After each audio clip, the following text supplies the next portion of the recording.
बागेश्वर के पूर्व जिला पंचायत अध्यक्ष हरीश ऐठानी ने आपदाग्रस्त गांव पौसारी पहुंचकर आपदा पीड़ित परिवारों के साथ दिवाली मनाई तथा उन्हें दिवाली की भेंट प्रदान करते हुए ग्रामीणों को दीपावली की बधाई दी। पौसारी गांव में आयोजित जनसभा को संबोधित करते हुए पूर्व जिला पंचायत अध्यक्ष हरीश ऐठानी ने आरोप लगाया कि सरकार तथा स्थानीय जनप्रतिनिधियों ने आपदा प्रभावित गाँव में जाकर महज फोटो खिंचाने का कार्य किया। सरकार ने आपदा पीड़ितों को उनके हाल पर छोड़ दिया है। जिन लोगों के मकान गौशालाएं ध्वस्त थी उनका निर्माण आज तक नहीं हो सका है। चंद रुपयों का मुआवजा देकर सरकार ने अपनी दायित्व की इतिश्री कर ली है, लेकिन कांग्रेस संगठन आपदा पीड़ितों की बात हमेशा उठाता रहेगा तथा उनके हक की लड़ाई को लड़ेगा। भ्रमण में उनके साथ जिला पंचायत सदस्य बलवंत राम, क्षेत्र पंचायत सदस्य जशोद राम, हरीश जोशी, हरीश कुमार, मंगल राम, पनी राम आदि मौजूद थे। इधर आपदा पीड़ित परिवारों ने सहयोग के लिए पूर्व जिला पंचायत अध्यक्ष का आभार जताया। धन्यवाद। मैं आज हमारी ये जो पौसारी में 28 अगस्त को दैवीय आपदा आई थी, पौसारी क्षेत्र में मैं आज भूतपूर्व जिला पंचायत अध्यक्ष श्री ऐठानी जी के साथ और अपने अन्य दोस्तों के साथ, हरीश जोशी हो गया, रंजीत जी हो गया, अन्य दोस्तों के साथ में दैवीय आपदा वाले क्षेत्र में ये मोमबत्ती और मिठाई को हमारे अध्यक्ष जी के द्वारा यहाँ विरोध करने के लिए इस गांव में पहुंचा। वहाँ उनकी जो समस्याएं, छोटी हुई समस्याएं थी, उसका निदान और उसके पूछताछ के लिए हमारे अध्यक्ष महोदय साहब ने पूरी बातें उनको पूछी। गांव में कुछ रास्ते नहीं बने,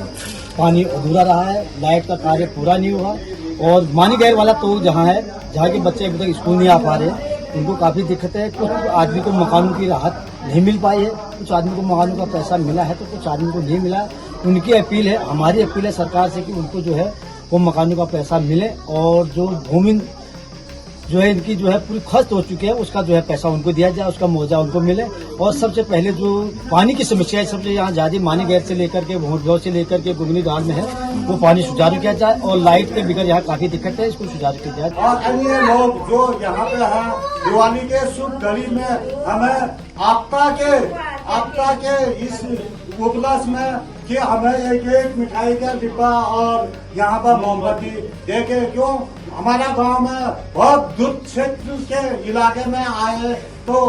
आप लोगों को धन्यवाद, ऐठानी जी को बहुत धन्यवाद। आज दीपावली के अवसर पर हम लोग हमारे यहाँ कन्यागढ़ घाटी के कनाजी कोट क्षेत्र से जिला पंचायत के सम्मानित सदस्य भाई बलवंत राम जी हैं। इस गांव के ग्राम प्रधान के प्रतिनिधि के तौर पर छोटे भाई हरीश कुमार जी हैं। हमारे यहाँ के सामाजिक, हमारे कांग्रेस के वरिष्ठ कार्यकर्ता हमारे भाई हरीश जोशी जी हैं, रंजीत जी हैं, नवीन जी हैं, सहित इस पूरी पौसारी ग्राम सभा में आपदा के बाद आज दिवाली आप लोगों के बीच में मनाने की हम लोगों ने, भाई बलवंत राम जी ने और हरीश भाई ने, रंजीत भाई ने कहा था कि हम लोग इस बार आपदा के बाद सरकार क्या कर रही है इस पौसारी गांव में, जिसमें माननीय मुख्यमंत्री से लेके पूर्व के मुख्यमंत्री से लेके तमाम सारे जनप्रतिनिधि यहाँ पर आए। तो आज पौसारी गांव में विभागवार हम लोगों ने समीक्षा करी, यहाँ की मातृशक्ति से बातचीत करी, यहाँ के सम्मानित जनप्रतिनिधियों से बातचीत करी। तो लगातार सबसे पहले भूमि संरक्षण विभाग का यहाँ पर वो जो कार्य जो ग्रामीणों से पूछा गया, मात्र और मात्र भूमि संरक्षण के जेई यहाँ पर को आके इतिश्री कर 100 नाली के आसपास इनकी भूमि यहाँ पर को कृषि भूमि यहाँ पर पूरी बर्बाद हो चुकी है। नदी के पौसारी गाड़ नदी से लगातार इनकी जो है पूरी कृषि योग्य भूमि बह चुकी है। इसमें कोई योगदान इनके द्वारा अभी तक नहीं किया गया। मत्स्य विभाग के बारे में 22 मत्स्य ताल यहाँ पर थे, 24 मत्स्य ताल यहाँ पर को थे, तो जिनमें से पूरे के पूरे 24 मत्स्य ताल यहाँ जो है आपदा के भेंट चढ़े थे। उस आपदा की भेंट चढ़ने के बाद जो अनुदान सरकार ने दिया उसके लिए सरकार का धन्यवाद दे रहे हैं, लेकिन जो ग्रामीणों के जो पैसे लगे थे उस पैसे का अभी तक मत्स्य विभाग ये नहीं तय कर पाई है कि किसकी गलती से उन तालाबों का इंश्योरेंस से लेके जो इनका जो पैसा मिलना चाहिए था वो पैसा नहीं मिला और सिर्फ ये कह के खाना पूर्ति करी गई कि हम भविष्य में आपको नए तालाब देंगे, कि दोबारा जो आपके पैसे लगे वो दोबारा आपके पैसे वो लगेंगे। तो कहाँ सरकार की मदद यहाँ पर को हो पाई। पेयजल निगम ने निश्चित तौर पर उस आपदा के काल में टेम्परेरी व्यवस्था पानी की यहाँ करी। अब चौथा महीना आपदा के को जाने को तैयार है, पेयजल विभाग ने अभी तक सरकार ने वो धन मुहैया नहीं कराया जिसके ग्रामीणों को लगता कि अब टेम्परेरी परमानेंट पानी की व्यवस्था हमारी होती तो कहीं ना कहीं लोगों को एक राहत की बात होती। सरकार केवल और केवल हवाई आंकड़ों में बात कर रही है, धरातल पर कुछ भी नहीं है। दूसरा, ब्लॉक से ग्रामीण विकास विभाग, जो ब्लॉक जिसको हम कहते हैं, आज 2022 की आपदा में पनीराम जी का और लाल सिंह जी के घर में जो आपदा आई थी, पनीराम जी का पशुबाड़ा, अतिरिक्त साधु सिंह जी के मकान के ऊपर से आपदा, ये स्कूल में जहां पर भवन में हम खड़े हैं उसके नीचे साधु सिंह जी का है, सिर्फ और सिर्फ झुंझुना थमाकर आज वो मनरेगा का पैसा, न कुशल मजदूर का पैसा मिल पा रहा है इस आपदाग्रस्त क्षेत्र में, न लोगों के जो मनरेगा के माध्यम से जो काम होने चाहिए थे उसके बारे में कुछ कोई वो नहीं है। कुशल मजदूरों की जो मजदूरी मिलनी चाहिए थी वो लापता है, और ब्लॉक की तरफ से जो खाना पूर्ति यहाँ पर को होनी चाहिए थी, लोगों के रोजगार की बात होनी चाहिए थी, लोगों को मनरेगा के माध्यम से रोजगार देंगे, लोगों को अन्य ब्लॉक की योजनाओं के माध्यम से, राज्य वित्त के माध्यम से देंगे, पत्र वित्त के माध्यम से देंगे, लेकिन हासिल शून्य है। यहाँ पर को अभी तक ब्लॉक की तरफ से कोई भी कार्रवाई यहाँ पर को नहीं करी गई, जो एक दुर्भाग्यपूर्ण बात है। तीसरा, कृषि विभाग। कृषि विभाग को चाहिए था कि धान की फसल जो है हमारी कटने के बाद अब गेहूं की फसल बुआई का टाइम है, लोगों को बीज से लेकर तमाम, तो एक तरफ भारत के प्रधानमंत्री कह रहे हैं कि कृषकों की आय दुगनी करेंगे, तो आज जिस तरीके से इन कृषकों से मैंने पूछा, एक भी ट्रैक्टर सरकार की तरफ से, एक भी थ्रेसर सरकार की तरफ से, एक भी बुश कटर सरकार की तरफ से इन लोगों को नहीं मिला, जो कि दुर्भाग्यपूर्ण बात है। तीसरा, विद्युत विभाग ने अपनी व्यवस्थाएं यहाँ पर वो करी है, नीचे से ही विद्युत जो कटौती हो रही है तो कहीं न कहीं दुर्भाग्यपूर्ण है। सरकार उन विद्युत पोलों को मजबूती के साथ सीमेंट कंक्रीट में नीचे वो करे, ताकि उनके जो खतरा, जो विद्युत विभाग, जो विद्युत करंट का जो बना रहता है, वो खतरा टले। तीसरा, गांव के ऊपर जब आपदा आई थी, जिलाधिकारी से लेकर तमाम अधिकारियों को, फॉरेस्ट के अधिकारियों को सूचित किया गया था कि जो जंगलात की जो भूमि ऊपर से है गांव के ऊपर, उसमें दरारें पड़ गई। तो आज तक जो काम फॉरेस्ट ने अपना वृक्षारोपण के माध्यम से या अपने चाल खाल के माध्यम से या अन्य उसकी रोकथाम जो अपनी जमीन की करनी चाहिए थी, जिससे कौसानी गांव पे आपदा ग्रस्त होने के बाद जो आपदाएं आई हैं, उसमें आज तक फॉरेस्ट विभाग के द्वारा भी कोई काम नहीं किया गया। हमने कहा कि तीसरा, शिक्षा विभाग। शिक्षा विभाग में यहाँ पर को 10 से 12 बच्चे यहाँ पर को अध्ययनरत हैं। उन 10 से 12 बच्चे के लिए मात्र और मात्र एक शौचालय है और 5 से 6 आंगनबाड़ी के बच्चे यहाँ पर को आते हैं।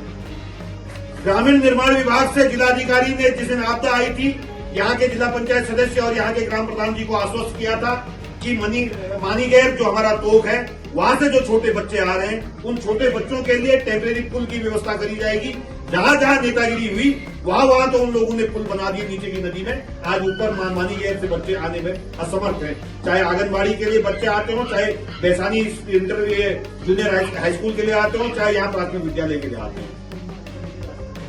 और दूसरी चीज, स्कूल में आने के लिए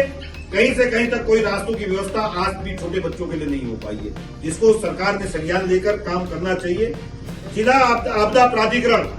जिसका दायित्व बनता है कि आपदाग्रस्त क्षेत्र में जाके सर्वे करें, वहां के भूगर्भिक जांचें हो, लोगों को आश्वस्त करें कि भविष्य में आप लोग सुरक्षित हैं, आप यहाँ पर रहिए। आज एक तलवार इनके ऊपर लटक रही है कि इनको ये पता नहीं है कि आने वाली ये जाड़ों के दिनों में जब बर्फबारी होती है तो क्या हम इस बरसात की तरह असुरक्षित रहेंगे। तो सरकार ने आश्वस्त करना चाहिए इन लोगों को कि भैया किस तरीके से हम सुरक्षित हैं या नहीं है, या 2022 की आपदा के बाद 2025 की जो आपदा आई है, इस आपदा में क्या उसी तरह दंश हम लोगों को झेलने पड़ेंगे। इसके लिए सरकार को और सरकार में बैठे अधिकारियों को बताना पड़ेगा कि कौसानी गांव सुरक्षित है या नहीं है। और विस्थापन के लिए जो कार्रवाइयां होनी चाहिए थी, वो विस्थापन की कार्रवाई अभी तक सिर्फ और सिर्फ मात्र कागजों में है। बाल विकास विभाग, उनके द्वारा जो बच्चों को जो पोषक आहार धाती महिलाओं को और गर्भवती महिलाओं को जो मिलना चाहिए, वो यहाँ पर को कैंप लगा के माध्यम से आज आम ग्रामीणों को समझाने का काम बाल विकास विभाग ने करना चाहिए। तीसरा, यहाँ पर को 3 महिला सहायता समूह है जो विगत 4 वर्षों से 7 वर्षों से लगातार यहाँ पर को अपने जो सरकार की तरफ से जो योजनाएं हैं उसका एक भी लाभ इन स्वयं सहायता समूह की महिलाओं को नहीं दिया गया। ये भी सोचनीय विषय है। एक तरफ सहकारिता मेले के माध्यम से ग्राम सभा समूह की महिलाओं को आप लोग रोजगार के लिए प्रशिक्षण कर देने का काम करना था, वो आज स्वयं सहायता महिला समूह को यहाँ, क्योंकि इंटीरियर में है पौसारी गांव, आपको बागेश्वर की स्वयं सहायता समूह की महिलाओं को, कपकोट की स्वयं सहायता महिला समूह की महिलाओं के लिए तो रोजगार ढूंढ के आप, क्योंकि वहां पर कोई रोड हेड पे है, तो आप वहां जाकर उनको प्रशिक्षित कर रहे हैं। लेकिन यहाँ की महिलाओं को आप तक अभी तक आप लोगों ने कोई ऐसा प्रशिक्षण कार्यक्रम नहीं चलाया जिससे उन लोगों को रोजगार, अपने लिए एक नया रोजगार, खेती बाती के बाद अपने बाल बच्चों की पढ़ाई के साथ साथ उस रोजगार को भी मुहैया होगा। दूसरा सबसे बड़ी मांग इनकी एक और है, परेशानी यही है कि इन लोगों के वहां गैस की गाड़ी आती है, यहाँ पर को 50 से 100 रुपया इनका अतिरिक्त खर्च होता है और समय अलग खर्च होता है। तो इनकी सरकार से मांग है कि छोटी पिकअप में कम से कम महीने में एक दिन मुहैया करें, जिससे गैस सिलेंडर पौसारी के गांव तक पहुंचे। तीसरा, हमारा जो आपदा में अभी कई ऐसी चीजें हैं, लाटू मोड़ में हमारे तोप जो है इस गांव का, प्रताप राम जी हमारे, इनके उस दिन आपदा के ध्यान क्योंकि दृष्टिगत, क्योंकि रमेश जोशी जी की मृत्यु हुआ और उनके परिवार के 5 यहाँ पर वो काल के ग्रास हुए थे, तो कहीं न कहीं उसके बाद इन लोगों ने लाटू मोड़ में जो प्रताप राम जी है वो छूट गए, उनकी मुर्गियों का जो नुकसान 100 से ऊपर उनकी मुर्गी और मुर्गों का जो नुकसान हुआ, उसके लिए अभी तक आज की तक न पटवारी महोदय ने कुछ किया, न अन्य विभाग ने, उनके संबंधित विभाग ने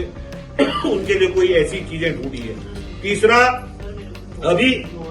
आपदा में कई ऐसे लोग हैं जिनको शौचालय, जिनका ध्वस्त हो गया, उनके शौचालय के पैसे अभी तक नहीं मिले। तीसरा, ऊपर हमारा जो